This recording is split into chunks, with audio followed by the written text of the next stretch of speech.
Bonsoir, bonsoir à toutes et à tous, bienvenue sur El Magharibiya, il est 19h09, désolé, excusez-nous pour ces quelques minutes de retard, soyez les bienvenus, il est 20h09 en France et 19h09 en Algérie. Merci pour votre fidélité. Le titre de l'émission qui s'affiche d'ores et déjà sur votre écran, Algérie 2022, succès, confiance, stabilité, présence remarquable à l'international. Cohésion, entre guillemets, c'est ce que nous annonce, on va y revenir dans quelques instants, notamment Brahim Bourali, donc le président de l'Assemblée populaire nationale. Bien évidemment, la revue El Djish, qui revient énormément sur le fruit de la politique judicieuse adoptée par les autorités du pays, sous la direction du président de la République. Voilà ce qu'annonce et ce qu'écrit la revue El Djish en parlant d'une vision perspicace du président de la République. On va y revenir dans quelques instants. Les visites successives effectuées par des chefs d'État et de gouvernement traduisent, je cite, la confiance dont jouit notre pays en tant que partenaire important sur le continent africain et le respect qui lui est témoigné pour ses efforts à différents niveaux, notamment en termes de sécurité. Et puis le Conseil de la Nation, aussi le président Salah Goudjil, qui lui aussi a affirmé dimanche dernier que les engagements du président de la République, les 54 engagements du président de la République à peine 3 ans après son élection, voilà ce que dit donc Salah Goudjil, une importante étape marquée par la concrétisation successive de ces 54 engagements. Le président Abdelmadjid Tebboune a mis les points sur les i pour une lecture adéquate et précise dans tous les domaines à l'intérieur comme à l'extérieur du pays. Voilà ce qu'annonce aussi, comment s'est exprimé Salah Goudjil, qu'on écoutera tout à l'heure. Donc on va y revenir avec nos invités sur le plateau. Abderrahim Moussawer, bonsoir, militant enseignant, militant politique, bonsoir. Bonsoir Charbin, bonsoir à tous les téléspectateurs de El Magharibiya, bonsoir aux invités, merci pour cette invitation. C'est moi qui vous remercie. Avec nous, écrivain, conférencier universitaire, Nourdine Aoussad, bonsoir. Bonsoir à Abdelrahim et bonsoir à tous tes invités et salam à tous nos amis, compatriotes, téléspectateurs et téléspectatrices de partout. Merci pour votre fidélité, votre présence. Et avec nous aussi en direct d'Algérie, Si Boualema Amoura, bonsoir, enseignant, secrétaire général du SATEF, syndicaliste. Bonsoir Charbin, bonsoir à tous les téléspectateurs de Magharibiya, bonsoir aux invités et bien sûr sur les téléspectateurs de Magharibiya. Merci infiniment. Je vais commencer avec vous, si Boualema Amoura, vous êtes en Algérie, on traite de l'actualité bien sûr algérienne, entre autres aussi à l'international, dans ce contexte assez particulier. Il y a une réelle cohésion entre le président de la République, les ministres, Salah Goudjil au Sénat, Brahim Bourali donc au Parlement. On évoque comme ça des mots, une stabilité, une cohésion, une confiance, des défis, des victoires, des succès. Ce sont des mots que vous pouvez retrouver notamment sur le site de l'APS, l'agence presse service algérienne officielle. Est-ce que vous rejoignez un peu ces analyses du côté, j'ai envie de vous dire, du quotidien des Algériens, déjà d'un point de vue général? Est-ce que lorsqu'on lit ces bonnes nouvelles, et on s'en réjouit encore une fois, on va essayer de les comprendre et de les analyser, en tout cas d'apporter des réflexions, essayer d'éclairer un peu les téléspectateurs, mais vraiment, réellement, ce sont des bonnes nouvelles, il y a de très belles choses, il y a une réelle cohésion. On a encore ici une revue El Djish, qui est la revue de l'armée, qui salue un président de la République.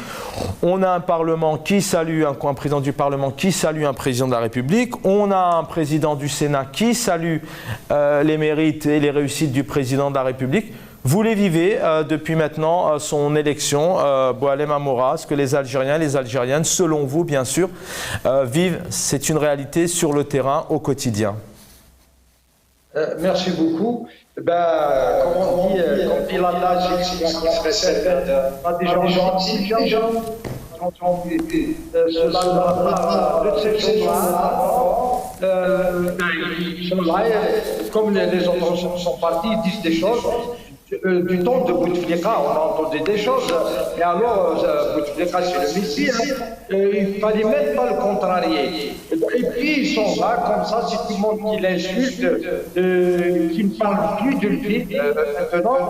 Donc pour nous, c'est des choses que nous avons déjà entendues, que nous allons entendre encore. Si ce système ne change pas, ne va pas vers une légitimité populaire. Parce que le président de l'Assemblée populaire nationale, on appelle le Parlement, et s'il y a présence remarquable, il devrait commencer d'abord par ses autres députés. L'hémicycle est toujours vide. On n'a pas vu le rôle de cette Assemblée populaire nationale. L'Assemblée qui était avant celle-là, c'était ce qu'on appelait un parlement des coiffeuses. Il était mieux que cela. Ça bouillonnait. Il y avait du travail. Quand même, il y avait des débats. Mais là, on ne les entend pas. Ils sont là à percevoir leur salaire, et bien sûr des salaires faramineux. Ils ne peuvent pas sentir la détresse des Algériens, parce qu'ils ne vivent pas parmi les Algériens, si j'ose dire. Déjà du temps, depuis maintenant plus de 30 ans, je connaissais certains députés. Dès leur exil à Alger, parce que pour eux, c'était un exil à Alger, ça y est, ils oublient sa région, ils oublient le peuple, ils n'auront plus du côté du peuple. Mais pour les succès, bien sûr, on aura une fois de ce succès-là. Mais quand je constate en tant que socialiste, les gens nous disent de quoi je me mêle. Et bien sûr, nous sommes parmi ce peuple, parmi ce peuple. Quand on parle de succès, que je vois, les familles algériennes ne peuvent pas quand même alimenter un père de famille, ne peut pas prendre en charge sa famille parce qu'il y a une érosion du pouvoir d'achat. Là, je ne sais pas de quel succès. Alors, réaction là-dessus. On a Brahim Bourali, qui, pas plus tard que dimanche, à l'ouverture de la section ordinaire de l'APN, justement, qui a salué, donc, à cette occasion, je cite, les dernières décisions prises par le président Abdelmadjid Tebboune à la veille de la rentrée sociale. Il a cité notamment la révision des salaires, des pensions de retraite et de l'augmentation de l'allocation chômage. On a ici un président d'Assemblée populaire nationale qui revient selon lui, sur ses mérites, ses avancées, ses décisions. De quelles décisions il parle ici ? Écoutez, nous ne sommes pas contre à ce qu'il y ait une allocation de chômage pour les chômeurs. Moi, je vais vous rappeler que c'était une revendication dans la plateforme d'Al-Qsara des Arouch en 2001. Mais il n'y a pas de problème, l'Algérie est riche. Il y a des chômeurs, nous sommes pour que ces chômeurs bénéficient d'une allocation de chômage, il n'y a pas de problème. Parce qu'on sait un député qui touche presque 400 000 dinars et un universitaire, quelqu'un qui soit d'université diplômé, il ne trouve pas de travail. Moi, je préfère qu'on soustrait un petit peu l'argent du salaire du député pour les donner pour ces chômeurs-là. Mais entre-temps, comment se fait-il qu'un chômeur va toucher plus qu'une femme de ménage, que quelqu'un qui travaille? C'est là la discrimination, si j'ose dire. Il faut une étude pour pouvoir octroyer comme ça des primes. Quand je vois qu'un chômeur qui ne travaille pas aura droit à 15 000 dinars, et la prime sera augmentée après, en janvier, d'après ce que je dis. Mais quand je vois que le SNMG, le salaire national minimum garanti, ce qu'on appelait à l'époque le SMIC, il est toujours de 18 000 dinars, pas de 20 000 dinars. Il y a ce qu'on appelle les travailleurs des corps communs, ils ne touchent pas 20 000 dinars. Donc, c'est là un petit peu la discrimination. Dernière question, restez avec nous bien sûr, mais au moins vous nous donnez un peu aussi le terrain, le quotidien, puisque lorsqu'on a de belles annonces comme ça, en tout cas un état des lieux qui est assez qui est positif, qui est prometteur, c'est bien aussi d'avoir la réalité sur le terrain. On est à la veille de la rentrée scolaire, le 21 septembre prochain, en Algérie. Boualem Amoura, vous êtes enseignant, secrétaire général du SATEF, le président de la République, ses ministres reçoivent, partent à l'étranger. Il y a tout un cérémonial qui est organisé notamment avec le patron de l'Europe, Charles Michel, entre autres. Bon, Emmanuel Macron, on l'a vu, on ne va pas y revenir, mais entre autres. Mais est-ce que cette rentrée scolaire, vous sentez tout de même qu'il y a une priorité? On en parle, puisque actuellement, on n'a pas entendu réellement le président Tebboune ou autres responsables politiques évoquer un peu cette rentrée scolaire qui est tout de même important. C'est l'avenir du pays. Oui, mais merci. Si là on reçoit les étrangers, moi je voudrais bien qu'on commence par recevoir d'abord les Algériens. Sachez qu'il y a un blackout total de la part du gouvernement, et en particulier dans le secteur de l'éducation, et même dans le secteur tous les autres secteurs, il y a un blackout total par rapport aux syndicats.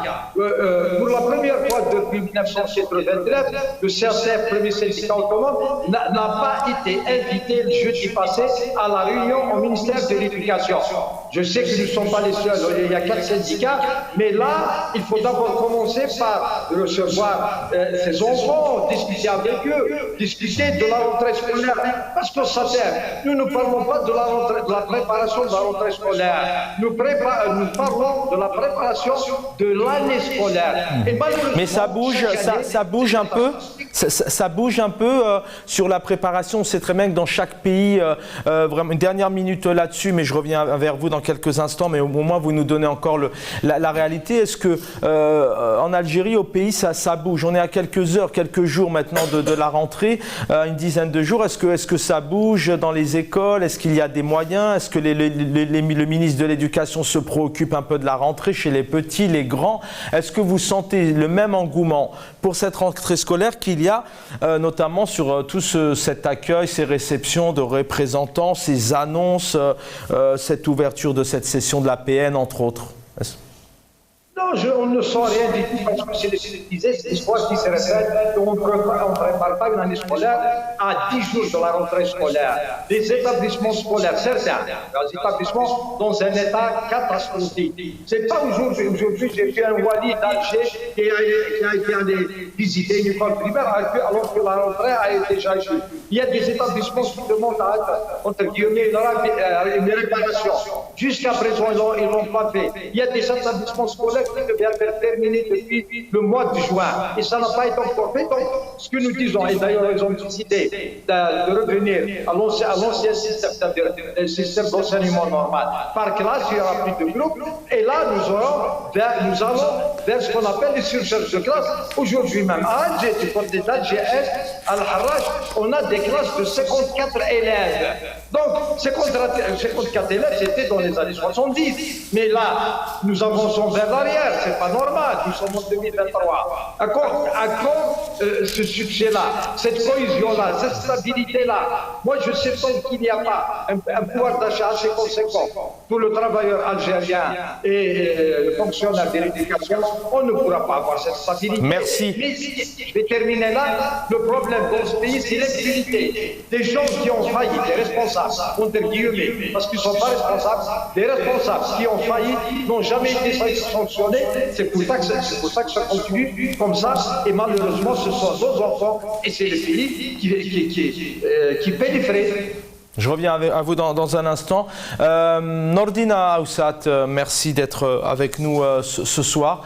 Une réaction un peu sur ce que je viens d'énumérer, mais ce qu'on peut aussi retrouver, ce sont des annonces, ce sont des constats positifs. Encore une fois, on s'en réjouit. Faut-il qu'ils soient réels? Quelle analyse vous faites un peu, vous, de ces différentes sorties en cette début de saison 2022-2023, avec un président de la République qui s'exprime régulièrement, et puis là, on a toute une série, le Sénat, on a le Parlement européen, on a le Parlement algérien, pardon, on a la revue El Jish aussi qui s'exprime dans ce sens.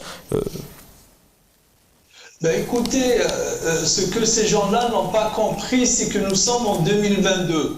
Parce qu'ils réagissent, ils agissent même, pas seulement ils réagissent, comme si on était encore en 1982. Il y a 40 ans qui sont passés. Avant, dans les années 80, on pouvait pratiquer la propagande de masse en utilisant les médias mainstream qui appartiennent tous à l'État, et on bombarde le citoyen, la citoyenne de fausses informations et le tour est joué. Mais ça ne passe pas aujourd'hui que Abdelmajid Tebboune parle régulièrement, mais pour débiter des mensonges éhontés. Je dis bien, si seulement c'était que des mensonges, mais des mensonges éhontés. Ça fait 3 ans qu'ils nous bombardent de mensonges. À quoi bon? Que les uns et les autres se jettent ou se lancent des autosatisfactions, je dirais qu'ils ne font même pas rire parce qu'on connaît bien l'état du pays. Les informations, elles circulent. On peut avoir tous les matins les prix des ardoises, des crayons à papier, des cahiers de classe, des livres. On peut les avoir tous les matins. L'information nous parvient du pays. D'accord? Les gens ne savent même pas s'ils pourront acheter les livres à leurs enfants. On se lance dans une réforme en profondeur du programme scolaire sans y penser, sans y réfléchir un instant aux moyens. On lance l'anglais dans tous les niveaux à partir de la 3e année, alors qu'on savait qu'avec la moindre, je dirais, le moindre des réflexes responsables, on savait qu'on ne pouvait pas être prêt, on ne pouvait pas avoir les enseignants pour. Donc, le citoyen, la citoyenne, Si Chaban, savent que de Goudjil à Chinguiriha, en passant par Tebboune et le président des parlements, là, à l'instant, vous imaginez, vous, un président du Parlement qui se félicite des augmentations des primes, alors qu'au niveau de la création des richesses, zéro, il n'y a aucune création de richesses. On commet pour la énième fois, pour la 20e, la 30e fois, la même erreur qu'on avait commise il y a 40 ans. C'est-à-dire que si le prix du baril du pétrole et celui du gaz augmentent, on va promettre à gauche et à droite qu'il y aura des augmentations, que des enveloppes seront distribuées ici et là. Mais c'est une politique suicidaire, c'est une politique qui ne mène à nulle part, si ce n'est dans le gouffre au bord duquel nous ne cessons je dirais, d'éviter depuis maintenant une trentaine d'années. Donc tout ça, ce n'est pas sérieux et le citoyen, il le connaît bien, il est informé. Avant de donner la parole à Abderrahim Moussawar qui est sur le plateau, Nordine Aoussat, quand on entend et quand on lit ces différents présidents, ces différentes institutions, il y en a énormément, j'ai envie de dire, que pour Monsieur le Président, le succès obtenu par l'Algérie à différents niveaux est le fruit de la politique judicieuse adoptée par les hautes autorités du pays sous la direction du Président, une vision perspicace, visionnaire. On a l'impression que dans ce pays, il n'y a pas de maire, de wali, de responsable, d'association, d'organisation. Ça aussi, c'est passé de date, Si Chaban. Nous le savons, malheureusement, ou bien heureusement pour certains, que le régime algérien, le système politique algérien, c'est un système basé présidentiel, basé sur la personne du président. Mais si seulement on avait un président besogneux, un président travailleur, un président qui connaît ses dossiers. Mais selon vous, pourquoi que le président Abdelmajid Tebboune en Algérie est aussi vénéré, tout le temps remis sur la pole position du podium? Pourquoi? Alors qu'il est président, certes, après vous pouvez en parler comme vous voulez, mais en tout cas il n'est pas seul à travailler, il n'est pas seul à faire avancer ce pays, ou alors il est surhumain. Hein. En tout cas, on lui demande juste d'être humain, parce qu'il ne l'est pas. On l'entend, on l'analyse quand il parle, il ne connaît pas ses dossiers, il ne connaît pas ses chiffres.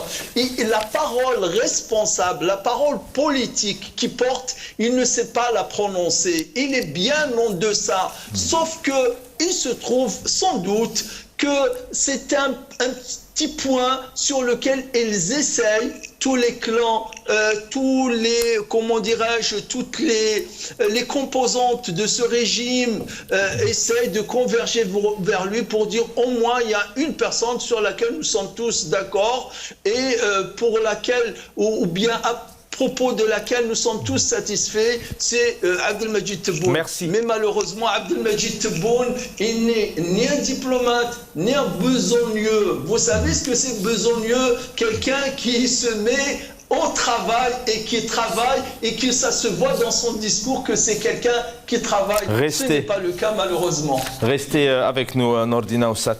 Abderrahim Moussawer, d'une autre génération. Alors, nos autres invités sont jeunes encore, mais on sent l'expérience. Vous, comme je le dis à chaque fois, c'est bien d'avoir aussi différentes générations. Quand vous entendez, vous êtes algérien, quand vous entendez tout de même ces sorties en ce septembre 2022, quand on les lit, et je pourrais en citer encore plusieurs, on nous parle, la revue El Gis qui nous dit que l'Algérie a enregistré au cours du mois dernier une présence remarquable au niveau international, notamment dans la mesure où la participation de l'armée au plus haut niveau, notamment dans ces compétitions sportives, entre autres, ou dans sa justesse de l'approche algérienne dans le domaine de la lutte contre le terrorisme. Mais vous, d'un point de vue général, quand on entend Boualem Amoura, qui vit en Algérie, qui nous parle du quotidien des Algériens, comment vous réagissez ? Vos respectables invités ont parlé de cette époque dépassée en disant que les pratiques du régime aujourd'hui sont celles des années 70-80, mais ils ont souligné aussi un point très important, ce qui me fait comprendre aussi que finalement la situation n'a pas changé d'un iota, au contraire, il y a une déclinaison, il y a un déclin, si je peux dire, un déclin de la situation en Algérie sur tous les domaines. Tu as cité la question du terrorisme, justement. C'est pas pour me focaliser là-dessus, mais c'est la prochaine question aussi. Mais c'est juste pour dire que depuis qu'en tant qu'Algérien, on s'intéresse à ce qui se dit à la télévision algérienne, dans les médias même privés, mais des médias aux ordres, on nous a toujours balancé cette idée d'un pouvoir qui travaille, d'un pouvoir qui réalise beaucoup de choses, d'un pouvoir qui propose beaucoup de projets c'est-à-dire en faveur du citoyen, mais en réalité, les choses, elles sont là, on les voit en face. C'est toute une tentative de diversion, parce que là, ce que fait leur... Je rejoins nos amis quand ils parlent de la rentrée scolaire qui ne se prépare pas en 10 jours. Dans un pays qui se respecte, avant même la fin de l'année scolaire en cours, on prépare l'année suivante. Puis on a l'impression tout de même que, je vois Boualem Amoura sur l'écran retour qui est effectivement en train d'acquiescer, mais on peut effectivement, dans un pays, un président se doit de s'occuper des questions internationales, de conflits, de géostratégie, mais lui et ses équipes se doivent aussi de travailler sur des dossiers internes du quotidien, en tout cas d'un pays. Et c'est vrai que là, on a l'impression, quand on sillonne d'ailleurs même l'APS, qui est tout de même un organe officiel, on ne voit rien passer en termes de santé, de pouvoir d'achat, d'avancée, de culture, d'environnement, d'écologie. Là, je viens de citer un exemple particulier sur celui de la rentrée scolaire, puisque c'est Mais c'est dû à quoi, selon vous? C'est un peu l'actualité. Est-ce qu'on a d'un côté, effectivement, un président, des présidents d'institutions qui se préoccupent, qui se focalisent que de sécurité, d'international, et puis d'un autre côté, on a le peuple tout seul. Comment vous expliquez qu'à un moment donné, il y a on n'est un fossé, en fait, justement. Il y a un fossé vraiment creux entre la réalité du peuple, la réalité sociale, le peuple et le pouvoir. Depuis 3 ans, moi je le dis, je l'assume, depuis 3 ans, depuis 2019, rien ne se fait sur le plan politique, sur le plan géopolitique concernant l'Algérie, sur le plan international, sans qu'on revienne à la question du Hirak. N'oublions pas que Tebboune, avant qu'il soit désigné en décembre 2019, plusieurs mois avant, toutes les tentatives des chaînes de télé en Algérie, ce n'était pas de démocratiser le pays, ce n'était pas d'écouter le peuple.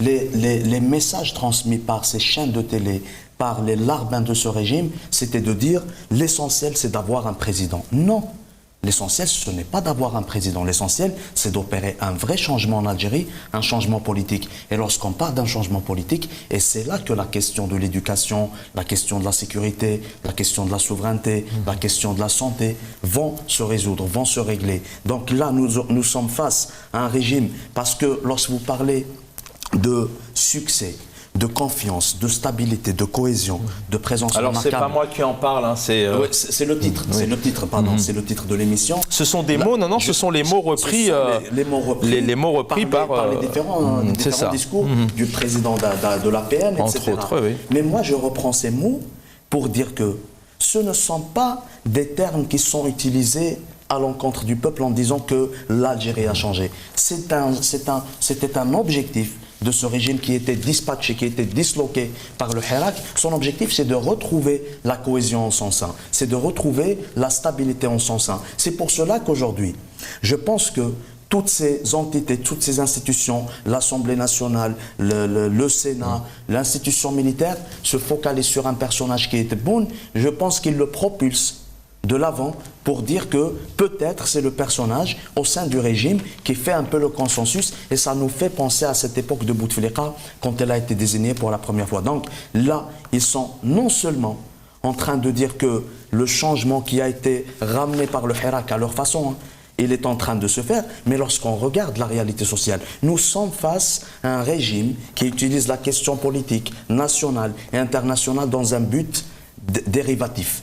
Pourquoi? C'est pour se dévier l'opinion publique des véritables questions. Là, lorsqu'on regarde la télé aujourd'hui, la stabilité, la richesse, le succès, etc., alors que ceux qui regardent cette télé, c'est des personnes, c'est des citoyens, c'est des familles qui n'arrivent même pas à se soigner, c'est des familles qui n'arrivent même pas à s'acheter des fournitures scolaires. Il est où ce succès? C'est ça la question qui se pose. Parce que, quoi qu'ils se disent, quoi qu'on nous dise, quoi qu'on nous vende comme idée, il faut aller voir sur le terrain. Et donc, je remercie notre frère qui nous parle d'Algérie, parce qu'on a besoin d'avoir une vision horizontale. Merci. Je voudrais qu'on regarde ici, mais qu'on écoute aussi ici le président Abdelmadjid Tebboune qui revient notamment sur l'organisation du sommet qui arrive en réunissant tous les pays arabes, et qui se dit, vous allez voir en fin de propos, qui dit clairement que l'Algérie a la totale légitimité. S'il y a bien un pays qui doit réunir tous les pays, c'est bien l'Algérie. طبعا تكون ناجحة، لأن احنا ما عندنا حتى خلفية وراء هذا الشيء. الخلفية الوحيدة اللي هو لم الشمل تاع العرب، لأن في السنوات الأخيرة وقع تشرذم كبير ونزاعات بين العرب في بعضهم بعض إلى آخره، لأمور يعني ما هي خلافات معروفة. خلافات معروفة. احنا إن شاء الله يلتقوا هنا، كلهم أشقاء تاعنا وكلهم نحبوهم، ما عندناش في الخليج ولا في الشرق ولا في الغرب ولا ما يهمناش. احنا المهم الأسرة العربية تجتمع في الجزائر، والجزائر أولى بجمع الشمل وأولى بالوساطة، حتى لو كانت فيه وساطة بالنسبة لحل بعض النزاعات. Voilà pour le président Abdelmadjid Tebboune. On va écouter ici le président du Sénat, Salah Goudjil, qui revient sur ses 54 engagements. Souvenez-vous, il y avait, dans le cadre de la campagne, en tout cas Abdelmadjid Tebboune avait évoqué un certain nombre d'engagements. Et là, Salah Goudjil qui nous dit clairement que depuis maintenant 3 ans, le président de la République est en train de les réaliser un à un.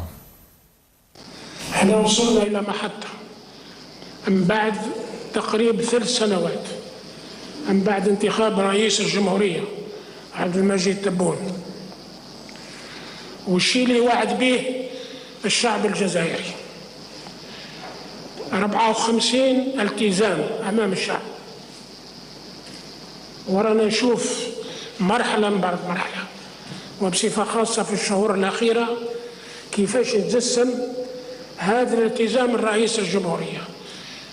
التاريخ والمهام نتاع الجزائر تخليها باش تكون في هذه المكانة، والجزائر معروفة بالمواقف نتاعها. Boualem Amoura, toujours en direct d'Algérie, merci d'être parmi nous. Une question qui se pose, est-ce qu'aujourd'hui, on aurait pu écouter tout à l'heure, mais on le fera ultérieurement sur aussi d'autres émissions consacrées à ce sommet qui réunit les pays arabes, prévu donc en novembre prochain, auquel le ministre des Affaires étrangères tient coûte que coûte. Mais il nous reste un peu de temps, j'aimerais surtout qu'on évoque réellement, est-ce que l'Algérie aujourd'hui est quelque part prête vraiment à réunir? Est-ce qu'elle est légitime? Est-ce qu'elle peut être médiatrice à réunir toutes ces nations? Et puis, est-ce que réellement il y a une géostratégie? On voit actuellement, la même question pour vous trois, chers messieurs, comme ça je vous laisse la parole derrière. Beaucoup arrivent en Algérie, bien sûr, on est en pleine crise, la Russie, l'Ukraine, le monde, le gaz, mais est-ce que réellement il y a une stratégie précise pour pouvoir répondre aux demandes de l'Europe? Est-ce que réellement l'Algérie, aujourd'hui, selon vous, a toutes ses forces en termes d'institutions, d'organisation, de moyens, de production? Est-ce que réellement c'est une puissance à ce niveau-là? Merci. En ce qui concerne les moyens, l'Algérie a eu toujours les moyens, elle a toujours les moyens, elle aura toujours les moyens. Et d'abord, c'est là l'objectif de tous les, les responsables européens ou autres qui viennent en Algérie, surtout, comme vient de le dire, s'il y a la guerre entre la Russie et l'Ukraine, pour avoir nos richesses, le gaz et tout, mais pour la Ligue arabe. La Ligue arabe, elle n'a jamais existé, la Ligue arabe. D'ailleurs, dans les années 80-81, il restait un pays, et tous les autres sont retirés. Ils n'ont jamais acté quelque chose, c'est-à-dire ils se réunissent et puis ils s'en vont, ils se séparent. Il y a beaucoup de pays, soi-disant arabes, qui ont une haine viscérale envers l'Algérie. Je suis algérien, je vis en Algérie, j'ai constaté, durant la décennie noire, à chaque fois, il y a des pays qui nous haïssent. Ce n'est pas pour défendre là je ne défends pas le pouvoir, mais pour l'Algérie. Ils ne veulent pas que nous soyons, nous, Algériens, que nous vivons dans la prospérité au moins. Donc, ce que je veux dire là, même s'il y a un sommet, même si on les réunit, ils vont manger, ils vont s'en aller, parce que eux-mêmes, tous ces pays arabes-là ne sont pas légitimes, ne sont pas démocratiques et ils obéissent tous à des puissances étrangères. On a vu les pays du Golfe, on voit les pays d'Afrique. Maintenant, c'est encore la Russie qui s'hésite en Afrique. Donc, qu'ils se réunissent ou pas, je sais que pour le résultat, il n'y aura aucun résultat et on attendra le 2 novembre. Nordine Aoussat, une réflexion aussi là-dessus, sans spécialement rentrer peut-être dans le contenu, les objectifs précis de ce sommet, parce qu'on pourrait mais on en débattra, ça c'est sûr, dans le cadre de nos émissions, mais surtout là, on a entendu le président Tebboune il y a quelques instants nous dire que l'Algérie est peut-être la mieux placée en tant que médiatrice pour réunir tous ces pays-là, il y tient énormément. Comment vous voyez un peu la position de l'Algérie, même est-ce qu'il y a une réelle stratégie pour satisfaire les besoins des Européens actuellement, notamment en gaz par exemple? La question du gaz, c'est une autre question, d'accord. Mais j'aimerais d'abord apporter, je dirais, une petite remarque à propos de ce qu'a dit notre ami compatriote Boualem Amoura à propos de ces pays qui haïssent l'Algérie. Moi, j'ai un autre sentiment. J'ai voyagé un petit peu dans les pays arabes. Ici en France, je fréquente depuis plus de 3 décennies des Arabes de nombreux pays, des Soudanais, des Égyptiens, des Libyens. À ma connaissance, je n'ai pas souvenir d'Arabes qui haïssent l'Algérie, bien au contraire. L'Algérie est respectée, il voue même une reconnaissance considérable à l'Algérie. Donc je ne sais pas, en fait, moi à ma connaissance, ce n'est pas le cas. Bon, je passe maintenant à la question à Chaban. Bien sûr que l'Algérie est bien placée pour recevoir ce sommet qui doit se tenir le 1er et le 2 novembre normalement prochain.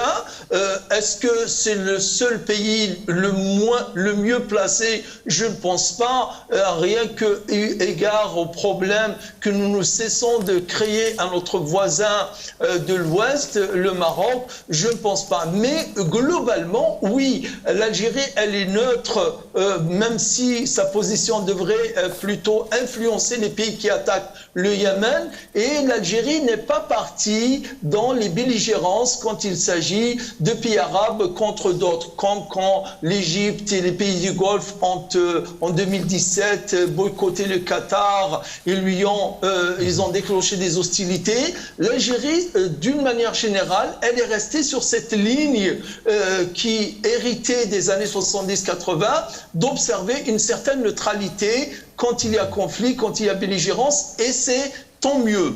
Par contre, maintenant, de façon algéro-algérienne, la tenue d'un sommet arabe ne rajoute rien le soir sur la table des ménages algériens. Il ne rajoute rien à leur pouvoir d'achat. Il ne rajoute rien à la disponibilité des produits de large consommation, ni va faciliter que les Algériennes et les Algériens puissent se soigner. Bref, tenir un sommet avant, ça avait un sens, ça donnait plus d'aura à un pays qui va vers la prospérité, qui va vers le développement. Mais un pays qui est coincé politiquement, un pays qui est en déclin politiquement, une population qui se paupérise d'année en année, de mois en mois, qu'est-ce que va rajouter ce sommet arabe? D'autant plus qu'ils savent au quotidien, les informations leur parviennent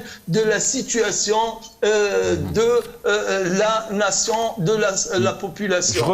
Je reviens avec vous. C'était ça aussi le but de la question. Actuellement, on a le ministre des Affaires étrangères d'ailleurs qui s'est rendu notamment au Caire pour inviter l'Égypte à ce sommet arabe. D'ailleurs, on rappelle qu'il y avait eu à l'époque notamment une sortie de l'ambassadeur qui avait lui à l'époque annoncé que le Sahara appartenait au Maroc. C'est l'ambassadeur d'Égypte, si je me souviens bien, à Rabat. Donc ça, c'était pour resituer un petit peu, mais c'était ça aussi la question, c'est qu'actuellement, 1er novembre, ça arrive vite, il y a un quotidien aussi difficile, comme vient de l'évoquer nos invités. Malgré tout, ça reste une priorité, ce sommet arabe, entre autres. Ce que je voulais dire au début, c'était, je vous en prie, vu ce qui se passe actuellement dans le monde, la guerre Russie, Ukraine, les prix du gaz et du pétrole, pourrait réellement placer l'Algérie dans une situation géopolitique et géostratégique favorable, si ce n'est la situation la plus favorable quand vous prenez tous les pays au monde. Parce que là, tout pourrait se jouer sur ce territoire qui s'appelle l'Algérie. Mais est-ce que ça pourrait l'être avec un régime illégitime? Un régime qui n'a pas de légitimité populaire. Tout à l'heure, on a entendu Tebboune qui disait l'Algérie pourrait accueillir ce sommet arabe, pourrait être un pays médiateur, un pays réconciliateur. D'accord, c'est bien de réconcilier, de faire la médiation lorsqu'il y a des conflits, lorsqu'il y a des problèmes diplomatiques entre les pays. Mais quelle légitimité aurait cette réconciliation, aurait cette médiation lorsque soi-même, on n'a pas la légitimité de son peuple? Ça veut dire, à l'intérieur, on n'est même pas les bienvenus auprès du peuple, au sein du peuple, mais on se la joue à l'extérieur, à l'international. Ce que fait la Mamra actuellement, je pourrais l'appeler un activisme diplomatique. Quelque part, c'est pour dévier un peu la question des vrais problèmes économiques, politiques et sociaux en Algérie, mais aussi quelque part pour isoler encore plus le voisin, le Maroc, sachant que moi, ce que je déplore, c'est pas ce qui me gêne seulement, mais ce qui me rend un peu triste, c'est que lorsque vous prenez l'histoire de toute l'Afrique du Nord, d'est en ouest, en Afrique du Nord, on peut constituer un pôle